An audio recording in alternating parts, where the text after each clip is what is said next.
berdoa sejenak. Kita berdoa sesuai agama dan keyakinan kita masing-masing. Berdoa mulai. Cukup. Untuk acara selanjutnya adalah sambutan dari kepala sekolah SMP Negeri 2 Banyuwangi kepada Ibu Rita Siswa Jaringan SPDMPD. Waktu kami atur. Terima kasih pada Mbak acara Bidang Semoga Bapak Ibu yang kami hormati. Assalamualaikum warahmatullahi wabarakatuh. Bapak Ibu, pada pagi menjelang siang ini kita kumpul di ruangan kelas ini dalam acara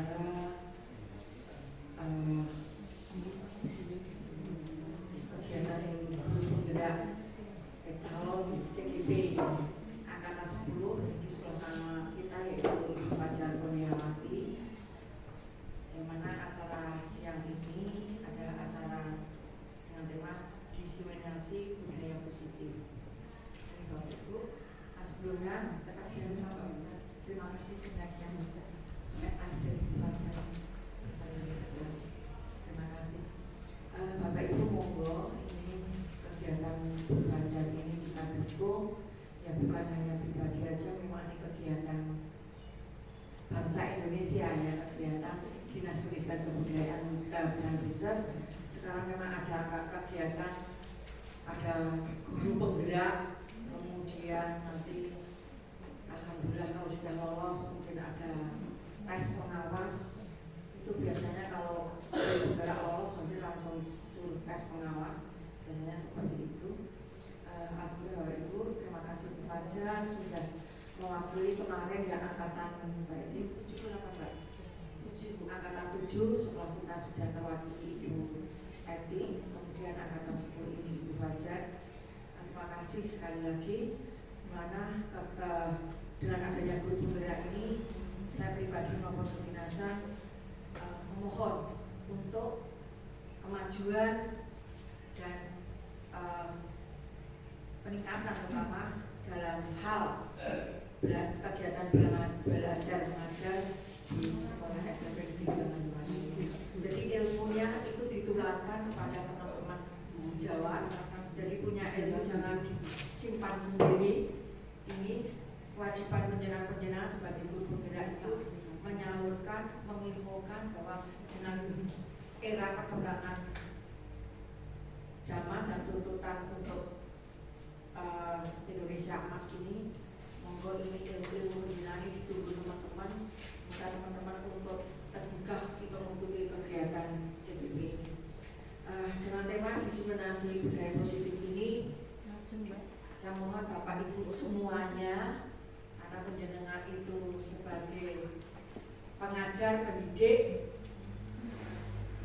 mungkin yang di dalam diri kita sendiri, karena mengenai positif otomatis ya kita semuanya harus berpikiran positif. Kemudian ini hubungannya dengan anak didik, peserta didik, yang monggo sepinter-pinter penjenengan untuk menggerakkan putra putri kita, siswa kita, yang mana untuk anak-anak itu kegiatan yang positif, kemudian di samping pembelajaran dia benar-benar mengikuti pelajaran dengan baik, kemudian dengan apa yang digembar-gemborkan sekalian adab, etika, akhlak, itu sekarang yang utama, itu juga harus kita ajarkan, kita didik, ya walaupun zamannya, eranya itu berbeda. Monggo saya tidak panjang lebar, ini karena waktu ya Bu Fajar, karena nanti materinya dari Bu Fajar. Monggo kita perhatikan, kalau kita tidak jaga, saya kaminya tidak jelas Mbak, jangan itu saya tanya nih. Ini kalau saya nggak bisa itu saya nggak malu bertanya. Iso. Kata di Bapak Ibu, monggo ini lanjut Bu Fajar aja. Terima kasih waktu diberikan kepada kami. Berkata berita pribadi. Assalamualaikum warahmatullahi wabarakatuh.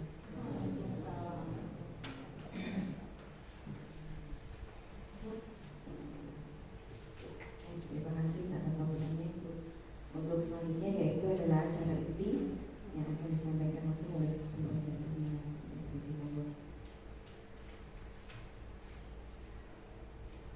Selamat siang Bapak Ibu. Ampun tekan-tekan guys, sampai mohon. Bismillahirrahmanirrahim. Assalamualaikum warahmatullahi wabarakatuh. Alhamdulillah, alhamdulillahirabbil alamin. Yang saya hormati, yang terhormat Ibu Indah Sri Stawrini sebagai Kepala Sekolah SMP Negeri 2 Gantiwanu. Yang saya hormati Bapak Ibu guru, staf karyawan dari SMP Negeri 2 Gantiwanu. Pertama-tama marilah senantiasa kita memanjatkan puja dan puji syukur kita atas nikmat yang luar biasa yang bisa kita rasakan saat ini. Kita diberikan kesehatan, kesempatan, Bapak Ibu bisa berkumpul di ruangan ini dalam keadaan sehat. Sehat semua ya Bapak Ibu? Sehat. Alhamdulillah. Kemudian saya ucapkan terima kasih kepada Ibu Kepala yang sudah mengizinkan memberikan waktu mensupport saya sehingga kegiatan ini bisa berlangsung. Kemudian saya juga mengucapkan terima kasih sekali kepada Bapak Ibu yang sudah meluangkan waktu di sela kesibukan yang luar biasa ya. Ini jadwal kita itu kayak oyak-oyakan. Asas kelas 9 selesai langsung diikuti dengan SAC selesai, ada asas yang kelas 78 disusul oleh DPK Pak Sugeng. Jadi semoga kita semua diberikan kesehatan bisa melalui serangkaian kegiatan, belum lagi nanti mengoreksi, mengerjakan rapor dan sebagainya. Semoga sehat semua ya Bapak Ibu. Untuk kesempatan kali ini sebetulnya kepentingan saya ya Bapak Ibu, ini salah satu tugas dari pendidikan guru penggerak untuk melakukan pengimbasan atau diseminasi tentang modul 1.4 tentang budaya positif.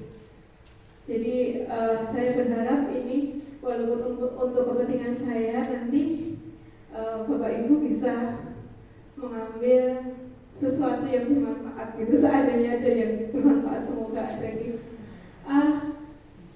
Ini ya Bu ya, kalau sebelum saya lanjut,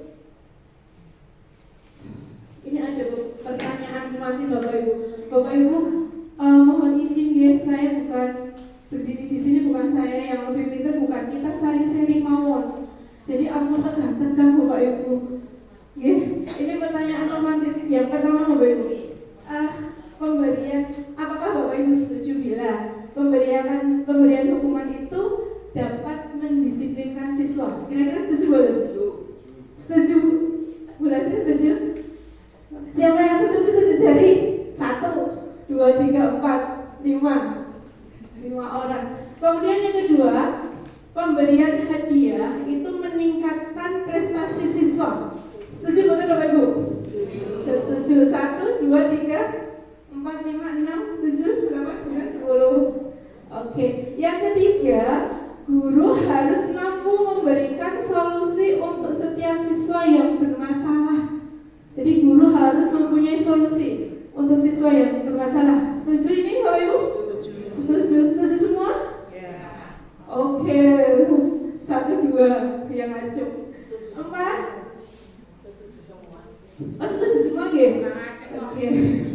Yang keempat, guru berperan sebagai teman bagi siswa. Kira-kira setuju betul? Setuju. Oke. Untuk nanti mengetahui apakah jawaban dari Bapak Ibu itu sudah sesuai atau belum, semoga nanti bisa mendapatkan jawabannya setelah pemaparan materi ini ya. Nanti kita lihat.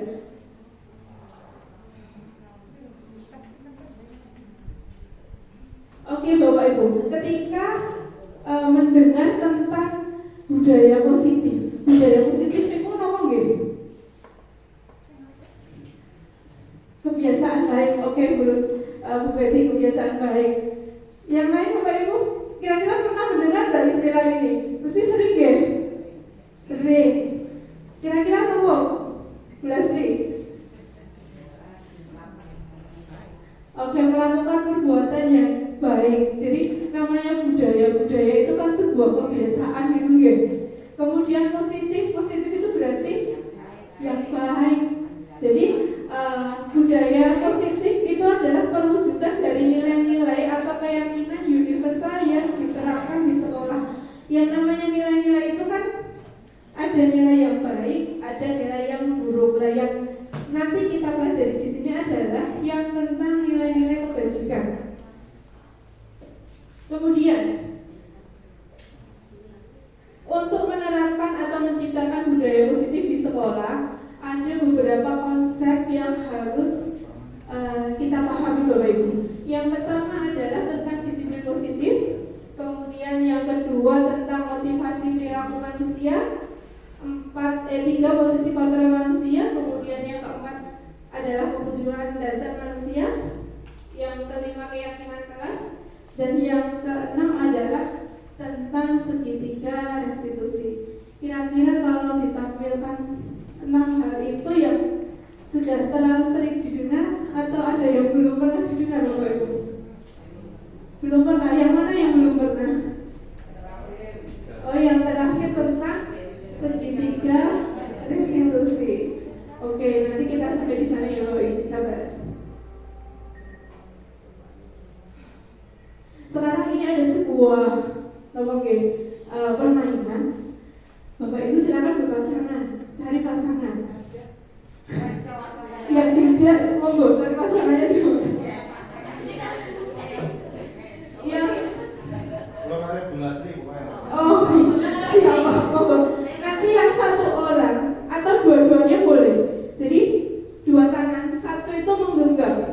Bapak Ibu ibaratkan bahwa Bapak Ibu itu istilahnya memegang erat emas antang 1 gram misalkan. Itu kan berharga. Nah, itu kalau kita pegang sekuat tenaga. Nah, Bapak Ibu yang satunya mencoba untuk merayu atau membujuk atau menyogok. Pokoknya bagaimanapun caranya biar Bapak Ibu itu bisa, kita ya boleh, bisa membuka. Kira-kira apa yang Bapak Ibu lakukan? Monggo silakan Bapak Ibu. Bisa nggak kira-kira? Bu Siti, monggo. Tangannya menggenggam. Bu Endang mencoba untuk merayu Bu Siti. Atau bisa diberantakan ke depan. Yang Anda pegang itu adalah sesuatu yang berharga. Bu Endang silakan merayu Bu Siti. Apakah Bu Siti itu mau membuka genggaman tangannya dengan rayuannya Bu Endang?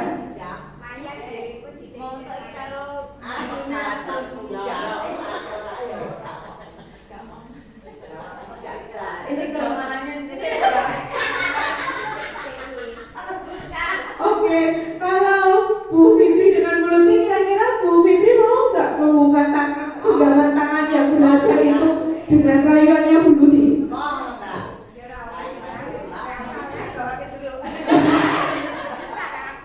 Digawanya sudah sepanjang. Atau kira-kira mau membuka genggaman tangannya enggak?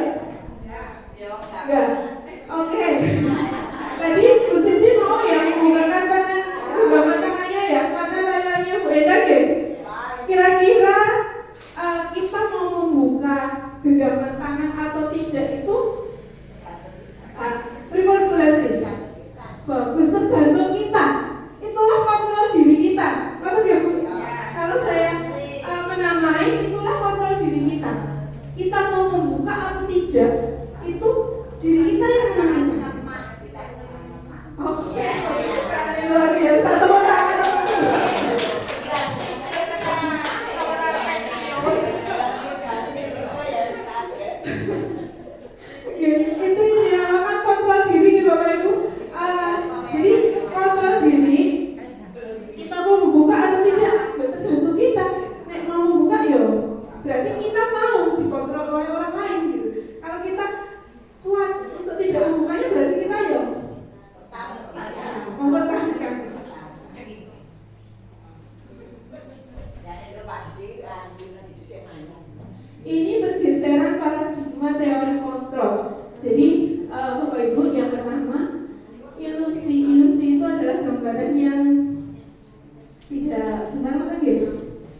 Berarti itu kita memposisikan diri bahwa guru itu mempunyai kontrol terhadap murid. Kira-kira nonton ibu betul nggak bu ibu?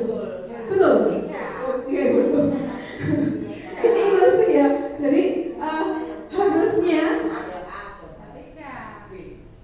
kembali lagi ke kontrol diri tadi, gitu ya. Oke. Kemudian yang kedua bahwa ilusi semua penguatan positif itu efektif dan bermanfaat. Kira-kira gimana Bapak Ibu ini? Penguatan positif itu apakah semuanya bermanfaat? Belum tentu ya. Nanti aku gelemnya aku nek dipuji karo Bu Yeni, aku nek dipuji yo ogah lah apa gitu-gitu ya. Jadi tidak selamanya itu membangun kontrol diri. Kemudian yang ketiga belum ya. Yang ketiga bahwa kritik dan membuat orang merasa bersalah itu dapat menguatkan karakter. Ini juga tidak benar. Kalau anak merasa wah aku kok ini yo, merasa dirinya bersalah, kira-kira gimana? Bagus gak untuk perkembangan karakter anak? Buatan merasa kecil hati jadi down. Kemudian ilusi bahwa orang dewasa memiliki hak untuk memaksa. Ini juga, oh aku kan orang tua, jadi aku iso. Itu juga tidak boleh, tidak benar. Kemudian bagaimana seseorang bisa merubah dari stimulus respon kepada pendekatan teori kontrol. Jadi kalau stimulus respon itu kebutuhan kita itu sama, padahal kebutuhan kita itu sesungguhnya adalah berbeda. Kemudian semua orang itu melihat yang sama. Teori kontrol, setiap orang memiliki gambaran yang berbeda. Stimulus responnya kita mencoba mengubah orang agar berpandangan sama dengan kita. Padahal teori kontrolnya itu harusnya kita berusaha memahami pandangan orang lain tentang dunia. Jadi kita itu nggak bisa memaksa orang itu untuk berpandangan sama dengan kita, karena masing-masing orang itu berbeda. Gitu. Kemudian stimulus responnya perilaku buruk itu dilihat sebagai suatu kesalahan. Misalkan contoh perilaku yang buruk itu apa ya? Tidur di kelas. Setiap hari baru jam pertama terus turun misalkan. Tiba-tiba kita langsung emosi gitu ya Bapak Ibu. Kalau stimulus kontrolnya itu setiap perilaku itu mempunyai tujuan. Jadi apapun yang dilakukan, yang kita lakukan, yang anak-anak lakukan, itu mesti ada tujuannya. Tidur misalkan, jam pertama sudah tidur. Baiknya kita gimana? Langsung marah-marah? Dibuka CR, setidaknya kan gitu ya. Terus nanti kita tanya, kenapa kok jam pertama belum apa-apa sudah tidur? Begitu kan? Jadi setiap perilaku itu memiliki tujuan. Kok ini keluar masuk izin ke kamar mandi misalnya, lah mesti ada tujuannya. Kenapa dia seperti itu? Kemudian selanjutnya stimulus respon orang lain bisa mengontrol saya. Tadi kalau belas dibilang orang apa gitu ya, bu, orang apa dikontrol. Padahal hanya Anda yang bisa mengontrol diri Anda. Jadi sesungguhnya hanya kitalah yang bisa mengontrol diri kita. Mau tadi yang contoh yang pertama tadi kan, mau membuka atau tidak itu bergantung sebetulnya pada diri kita sendiri. Kemudian pemaksaan ada pada saat bujukan yang gagal. Jadi memaksa itu ternyata akan menumbuhkan kegagalan. Ini menurut teori stimulus respon. Kemudian teori kontrol itu kolaborasi dan konsensus itu akan menciptakan pilihan-pilihan yang baru. Jadi adanya kolaborasi. Stimulus respon yang terakhir itu model berpikirnya menang kalah. Ada yang menang, ada yang kalah. Tapi kalau teori kontrol itu model berpikirnya menang dan menang.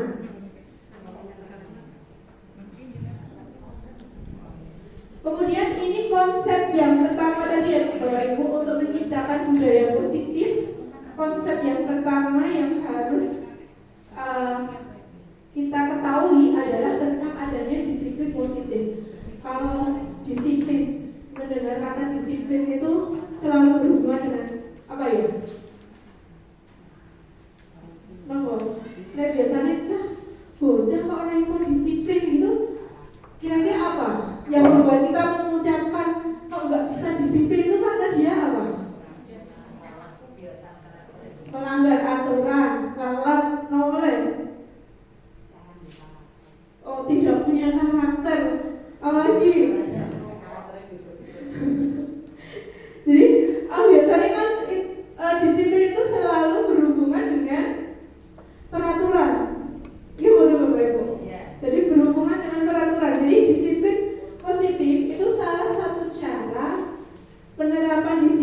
sesuatu yang menjadi tanggung jawabnya, tapi atas apa ya, kesadaran dalam dirinya, motivasi dalam dirinya, bukan karena kita paksa, bukan karena ingin mendapatkan pujian, itu bukan.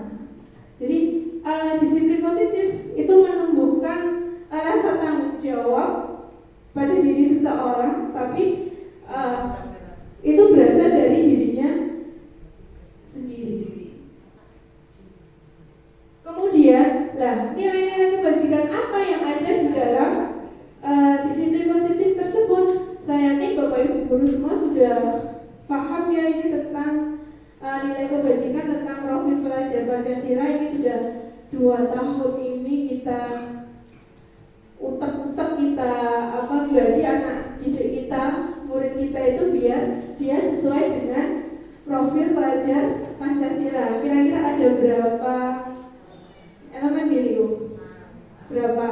6. Hafal Bapak Ibu? Dilakuin ada setiap pagi di setel. Yang pertama ada beriman dan bertakwa kepada Tuhan Yang Maha Esa dan berakhlak mulia. Kemudian kebinekaan global, ada gotong royong, kreatif, benar, kritis, dan mandiri. Jadi kita berharap murid kita outputnya nanti itu dia mempunyai karakter yang sesuai dengan profil pelajar Pancasila. Kemudian ini Bapak Ibu, motivasi tadi ya, motivasi perilaku seseorang itu berasal dari 3 hal. Yang pertama itu menghindari ketidaknyamanan atau hukuman. Yang kedua itu mendapatkan imbalan atau penghargaan. Dan yang ketiga itu menghargai diri dan menjadi orang yang diinginkan. Ini sebagai contoh, mungkin kalau Bapak Ibu saya tanya kira-kira motivasi yang paling sering kita lakukan itu kira-kira yang mana ya? Mana ya kira-kira? Yang pertama kita melakukan sesuatu, misalkan kalau kita hadir ke sekolahan biasanya.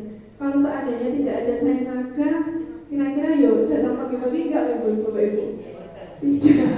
Berarti itu kira-kira motivasinya karena apa gitu? Karena saya naga. Berarti yang kedua itu anak-anak misalkan dia datang pagi, sudah tahu masuk jam 7. Aku masuk sebelum jam 7 biar apa? Biar nanti tidak ketemu guru piket. Kalau ketemu guru piket nanti saya tidak dihukum. Berarti itu motivasinya masih karena adanya hukuman atau ketidaknyamanan. Kemudian yang kedua mendapatkan imbalan. Oh, aku tak nyampe sergap komen dijajake misalkan, atau saya tak gini biar nanti mendapatkan ujian. Nah, nomor 1 dan nomor 2 ini adalah motivasi yang berasal dari luar atau di luar dirinya, berasal dari orang lain. Kemudian yang ketiga ini adalah motivasi yang berasal dari dalam diri. Nah, kita berharap kita maupun siswa itu mempunyai motivasi untuk melakukan sesuatu itu berasal dari dalam dirinya. Istilah ini mesti sering kita dengar ya Bapak Ibu. Bahkan mungkin terdengar rodok antara hukuman, konsekuensi, dan restitusi. Hukuman itu apa? Konsekuensi itu apa? Restitusi itu apa? Ini ada beberapa tabel yang disajikan di sini, nanti terlihat pada Bapak Ibu. Bisa dibaca enggak? Terlihat ya. Nanti jadi kalau hukuman itu cenderung menuju ke identitas yang gagal ternyata Bapak Ibu. Jadi jika kita menghukum seseorang itu akibat negatifnya itu ternyata lebih banyak daripada yang baik atau yang positif. Kemudian kalau konsekuensi dan restitusi itu adalah disiplin yang menuju ke sukses atau berhasil.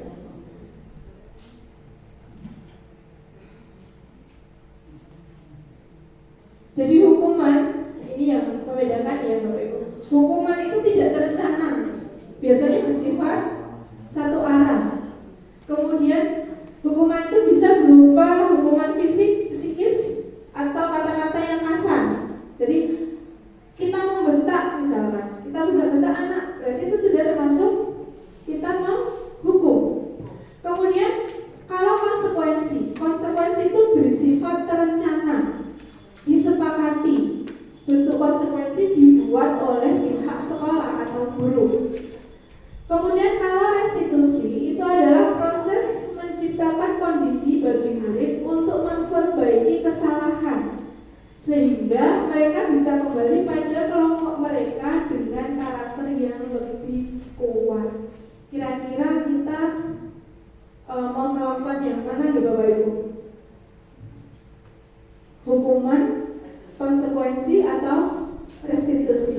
Restitusi ya. Jadi kita berupaya untuk bisa melakukan restitusi, walaupun kadang-kadang nek makal ya tetep kudu nguwang, kesalahan kok berulang-ulang dibaleni terus misalnya gitu. Tiba-tiba kok pengen menghukum, ya mungkin tidak apa-apa ya sekali-kali. Kemudian ini Mbak, nek boten dihukum, boten kapok nggih Bu Yuli. Menurut Bapak Ibu, ini apakah suatu kalimat ini atau tindakan ini apakah suatu konsekuensi ataukah hukuman? Sudah jam 11, kalau mau namun Bapak Ibu absen dulu, monggo absen dulu. Yang pertama mencatat 100 kali di dalam buku kalimat. Saya tidak akan terlambat lagi karena terlambat ke sekolah. Itu termasuk hukuman atau konsekuensi nggih? Saya ulang lagi, mencatat 100 kali di dalam buku. Saya tidak akan terlambat lagi. Itu masuk hukuman atau konsekuensi? Hukuman. Kemudian lari mengelilingi lapangan basket 2 kali karena terlambat hadir di sekolah. Hukuman. Membersihkan coretan yang dibuat di meja tulis. Konsekuensi. Murid diminta untuk push up 15 kali karena tidak memasukkan baju. Hukuman. Berdiri di depan kelas sambil mengangkat satu kaki karena tidak bisa menjawab pertanyaan. Hukuman. Membersihkan WC karena merusak pensil teman. Konsekuensi. Lari keliling lapangan karena terlambat 10 menit saat pelajaran PJOK. Konsekuensi karena itu masuk ke ranahnya PJOK gitu.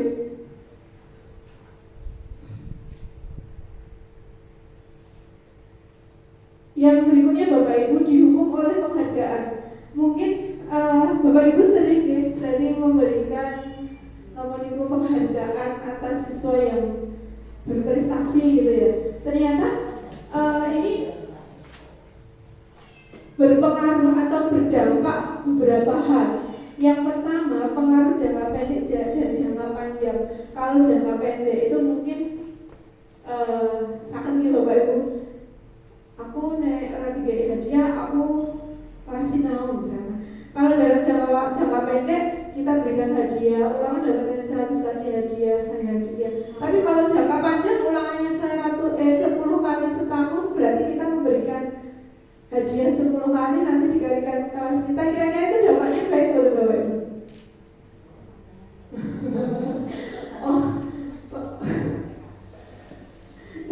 Nggak ada, berarti nggak pernah kasih hadiah ini kalau nggak jawab. Kemudian ternyata penghargaan itu tidak efektif. Jadi siswa itu hanya berharap dapat penghargaan atau hadiah. Merusak hubungan sedikit cuma ranking siji tok aku ranking loro lan dikai. Akhirnya apa? Itu dapat merusak hubungan. Kemudian penghargaan mengurangi ketepatan, penghargaan mengurangi kualitas. Penghargaan itu juga dapat mematikan kreativitas. Penghargaan bisa menghukum. Jadi penghargaan itu jadi motivasi dalam dirinya itu tidak ada pada siswa. Karena apa? Dia hanya berharap untuk mendapatkan penghargaan atau hadiah tersebut. Kemudian ini Bapak Ibu sudah melaksanakan kegiatan ini di dalam kelas yang saya lihat yang sudah tertempel itu kelas 7B beda-beda. Jadi mengapa keyakinan kelas bukan peraturan kelas? Kira-kira kenapa Bapak Ibu? Kok bukan peraturan kelas mawon?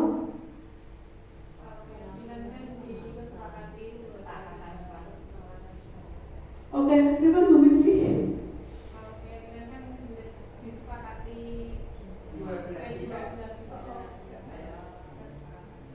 Oke, karena kesepakatan itu keyakinan kelas itu disepakati oleh siapa? Oleh guru, wali kelas dengan siswanya. Kalau peraturan itu biasanya yang membuat siapa Bapak Ibu?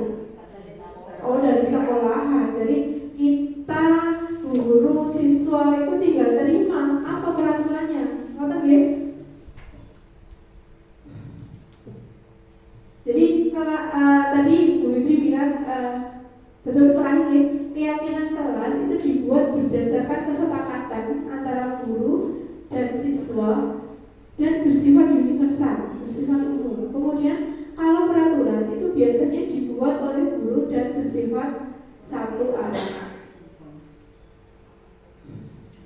Nah ini ada prosedur mungkin yang sudah melaksanakan, ini kita review lagi yang belum, monggo nanti ini bisa diterapkan di kelasnya masing-masing. Biasanya kalau keyakinan kelas ini kita buat di awal kegiatan pembelajaran awal tahun. Yang pertama, mempersilahkan warga sekolah atau siswa untuk mencurahkan ide tentang peraturan yang akan disepakati. Biasanya saya membagikan sticky note itu untuk diisi. Harapannya anak-anak itu seperti apa? Apa yang diinginkan anak-anak? Semua silakan dituangkan di dalam kertas itu. Kemudian mencatat semua masukan. Ayo yang sudah selesai ditempel di depan, semuanya ditempel di depan. Kemudian akan kita catat, dipilahkan mana yang kita sepakati atau tidak. Jadi misalnya kayak yang tidak disepakati kita sendirikan, nanti yang disepakati di sebelah sana. Kemudian ganti kalimat negatif menjadi positif. Untuk misalkan kayak gini, kalau ada yang menuliskan tidak boleh membuang sampah sembarangan, itu kalimat negatif atau positif Bapak Ibu? Negatif. Harusnya kita ubah jadi apa? Buanglah sampah. Oke, buanglah sampah pada tempatnya. Contohnya seperti itu ya. Jadi dibuat menjadi kalimat positif. Kemudian tinjau kembali curahan pendapat yang terkumpul dan susun menjadi keyakinan kelas atau sekolah. Tinjau ulang keyakinan kelas yang sudah tersusun 3 atau 7. Jadi tidak usah banyak-banyak untuk keyakinan kelas ini. Buat kata-kata atau kalimat yang mudah diingat oleh siswa. Kemudian meninjau dan menyetujui dengan menandatangani keyakinan kelas dan ditempel di dinding kelas. Jadi yang sudah disepakati itu nongko, ditulis, ditandatangani, ditempel. Biar semuanya tahu bahwa ini adalah keyakinan kelas yang sudah kita sepakati. Ini contoh dokumentasi yang pernah saya lakukan ya Bapak Ibu, pembuatan keyakinan kelas. Nah ini 5 posisi kontrol guru. Jadi saya minta tolong dibagikan. Bapak Ibu silakan menuliskan di kertas itu kira-kira Bapak Ibu berada pada posisi kontrol apa? Apakah sebagai penghukum, pemberi rasa bersalah, sebagai teman, ataukah sebagai pemantau atau sebagai manajer? Monggo, ini nanti tidak akan saya minta dan tidak akan dikumpulkan oleh Bapak Ibu. Jenengan boleh menuliskan berada pada posisi mana jenengan. Monggo, boleh.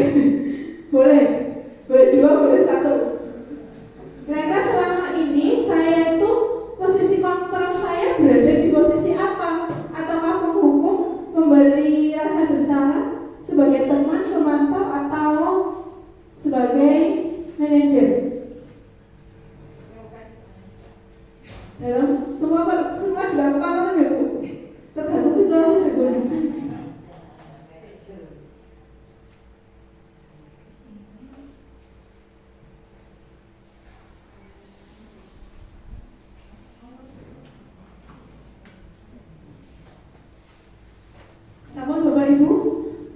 dikumpulkan mohon disimpan dulu. Disimpan dulu, tidak usah dikumpulkan. Bapak Ibu, monggo ini ada video. Kita lihat contoh penerapan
Selamat pagi, Bu. Naren, apa peraturan sekolah kita tentang jam berapa kita harus masuk sekolah, Nak? Kita harus di sekolah jam 7, Bu. Iya, betul. Sekarang sudah jam 7.20. Naren sudah tahu konsekuensinya jika terlambat hadir. Paham, Bu. Saya harus tinggal kelas pas jam istirahat selama 20 menit. Iya, benar. Konsekuensinya demikian. Jadi nanti jam 9.30 pas istirahat, kamu harus tinggal di kelas, kerjakan tugas tambahan untuk ketertinggalan kamu, ya? Baik, Bu. Yang menerima posisi manajer.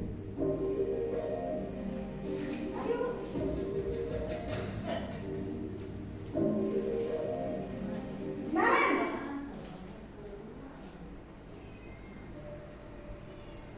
Selamat pagi, Bu. Selamat pagi, Naren. Maaf, Bu. Saya terlambat. Iya, sekolah masuknya jam 7, sekarang sudah jam 7.20. Jadi sekarang bagaimana ini, Naren? Maaf, Bu. Saya lupa setelah saya semalam. Baiklah, menurut kamu, keyakinan sekolah yang mana yang perlu kamu tingkatkan? Menghargai diri sendiri dan orang lain mungkin, ya, Bu. Setuju. Jadi, apakah Naren meyakini prinsip saling menghormati tersebut? Iya, Bu. Saya meyakininya. Apakah Naren bersedia memperbaiki masalah keterlambatan ini? Bersedia, Bu. Bagaimana kamu akan perbaiki masalah keterlambatan ini? Saya akan coba untuk tidak lupa menyetel alarm saya, Bu. Baik, kalau Naren lupa menyetel alarm di rumah, ada orang yang kira-kira bisa bantu mengingatkan tidak? Ada, Bu. Kakak saya, Kak Emma. Ada lagi selain Kak Emma? Selain Kak Emma, ada ibu saya. Baik, jadi yang mengingatkan Naren adalah Kak Emma dan ibu kamu, ya? Kira-kira akan mulai setel alarm kapan nih, Naren? Setelah pulang sekolah, akan segera saya lakukan. Baik, jadi Naren akan setel alarm untuk bangun besok pagi dan akan diingatkan oleh kakak dan ibunda Naren, ya? Ada lagi yang mungkin perlu dilakukan, Naren? Agar tidak terlambat bangun lagi. Tidak ada, Bu. Baik, Naren. Terima kasih untuk kerjasama kamu. Sekarang kamu perlu kembali ke kelas untuk belajar. Baik, Bu. Terima kasih. Oke Bapak Ibu, kira-kira yang paling sesuai yang mana Bapak Ibu? Yang paling mendominasi. Kira-kira setelah melihat video ini sesuai nggak dengan yang Bapak Ibu sudah tulis di kertas tadi? Sesuai. Oke, berarti Bu Bani luar biasa guys, sudah menempatkan posisi kontrol diri sebagai manajer. Jadi kita dari awal kalau dari penghukum tadi ada suaranya, Bu gurunya gimana Bapak Ibu? Tinggi terus. Nadanya tinggi.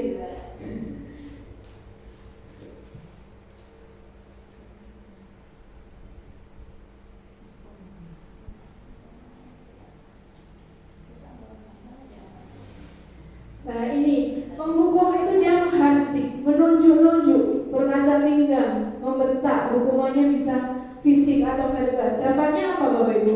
Anak menjadi pendendam, tidak menyukai guru atau papa tertentu. Kalau di video tadi anak SMA bisa jadi pulang nanti cegat tenggalan gitu. Kemudian yang kedua, sebagai pemberi rasa bersalah, suaranya tadi agak dilakukan, kamu kenapa merasa bersalah? Kamu suka ya kalau ibu itu ditegur sama bapak kepala sekolah?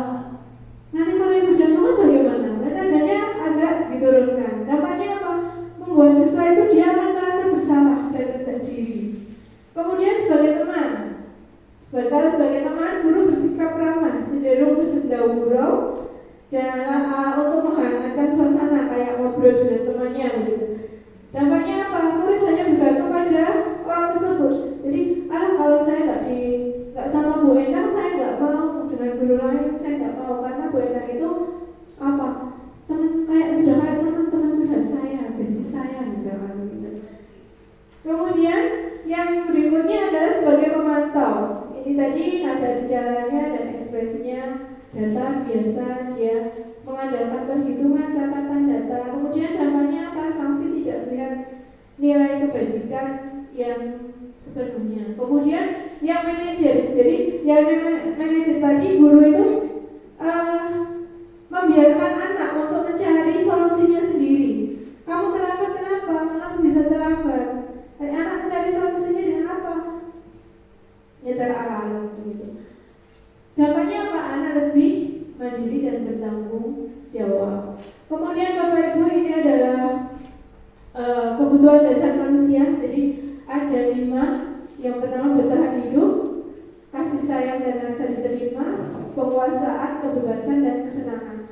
Tadi di awal saya sudah mengatakan bahwa yang dilakukan siswa itu biasanya dia mempunyai tujuan tertentu. Biasanya tujuan-tujuan itu adalah untuk memenuhi kebutuhan dasar ini. Jadi yang mempunyai kebutuhan dasar itu tidak hanya kita, siswa juga mempunyai kebutuhan dasar. Ada berapa Bapak Ibu? Enten pinten? 5 ya. Nah, ini mengidentifikasi kebutuhan. Kira-kira nomor 1, 2, 3, 4 masuk ke kebutuhan apa ya? Aku senang main kejar-kejaran dengan ibu guru. Seru. Kira-kira masuk kebutuhan yang mana ini? Apa Bu Betty? Oke, masuk ke kesenangan. Kemudian yang kedua, ada ibu kejar aku karena ibu guru sayang aku. Berarti ini kebutuhannya kasih sayang.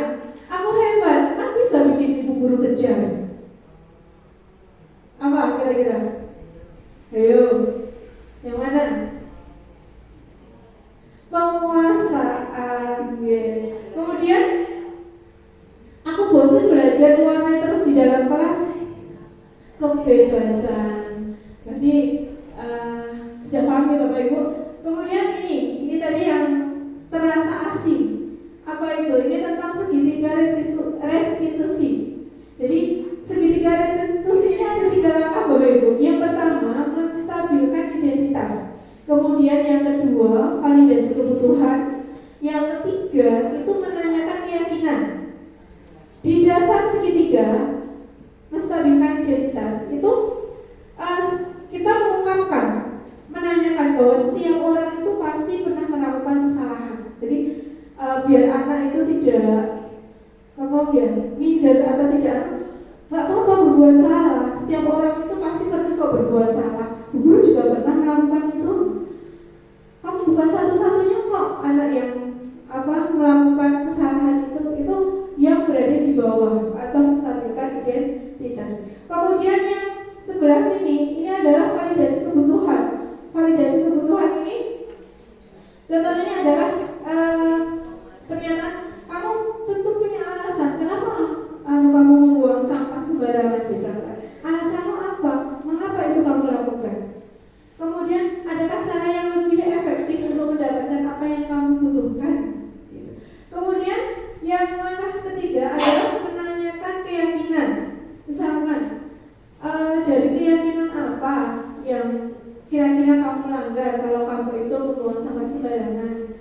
Atau kamu ingin menjadi orang yang seperti apa? Kalau kamu sudah bisa membuang sampah pada tempatnya, kira-kira kamu itu akan menjadi orang yang seperti apa? Ini adalah tentang segitiga restitusi. Kemarin tugas sebelumnya itu di demonstrasi konseptual, saya mencoba untuk membuat tentang segitiga restitusi, tapi ini mungkin akan saya tayangkan. Gitu Bapak Ibu, berarti untuk diseminasi kali ini, untuk video restitusi nanti bisa dilihat di channel YouTube saya ya. Sudah saya upload di sana, monggo Bapak Ibu. Terima kasih Bapak Ibu, ini materi diseminasi yang biasa saya sampaikan. Waktu saya kembalikan ke Ibu moderator, Ibu Betty, monggo.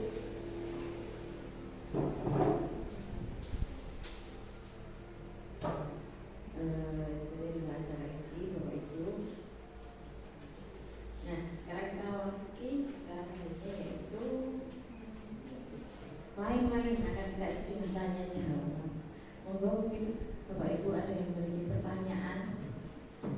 belajar siap menjawab.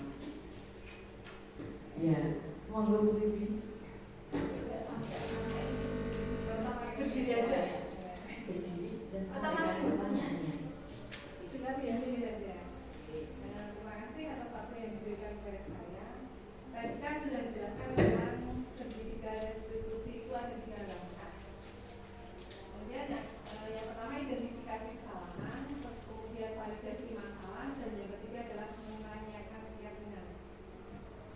Yang saya tanyakan di sini adalah apakah boleh nanti langkah-langkah tersebut dilakukan secara tidak urut? Apakah harus urut? Terima kasih. Oke, terima kasih pertanyaannya Bu Bibi. Monggo langsung saja nggih belajar. Terima kasih Ibu Bibi pertanyaannya. Jadi tentang ini segitiga restitusi.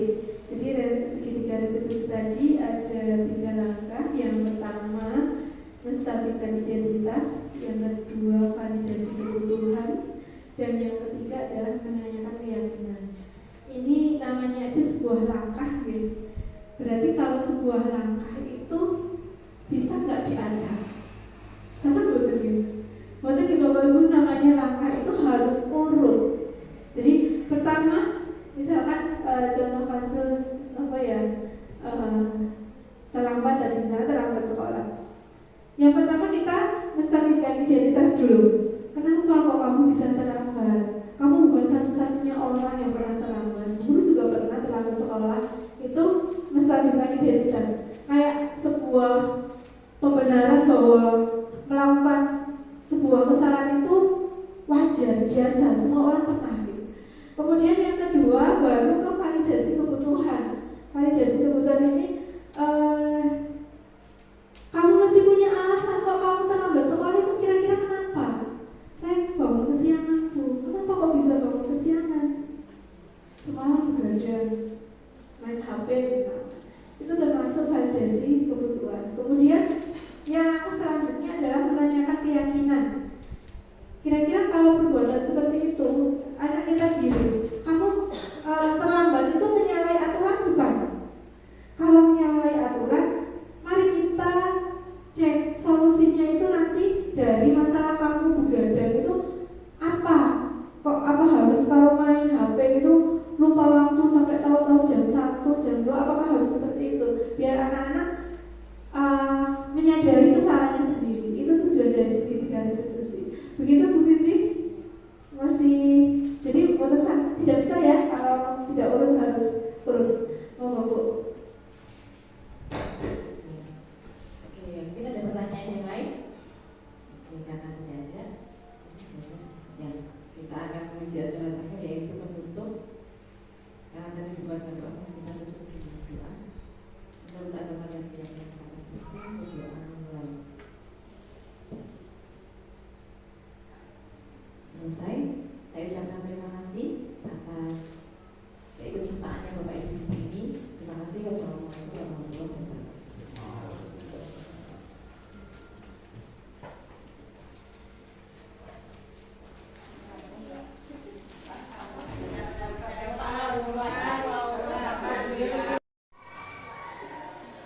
Oke, silakan duduk dulu anak-anak. Kita mulai pelajaran untuk hari ini ya. Assalamualaikum warahmatullahi wabarakatuh. Waalaikumsalam warahmatullahi wabarakatuh.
Bagaimana? Silakan ditulis.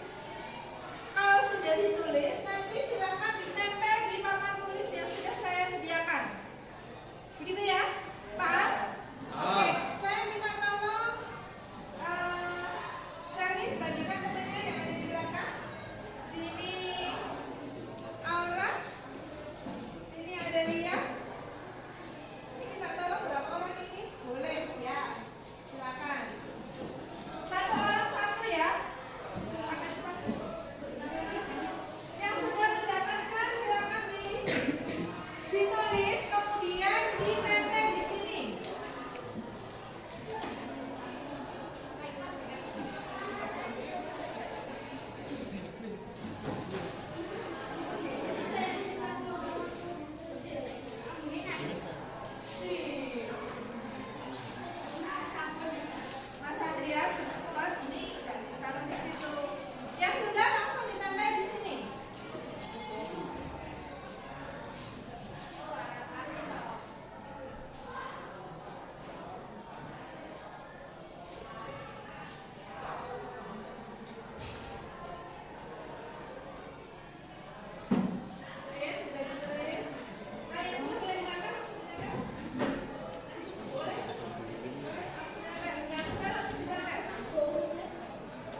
kerja.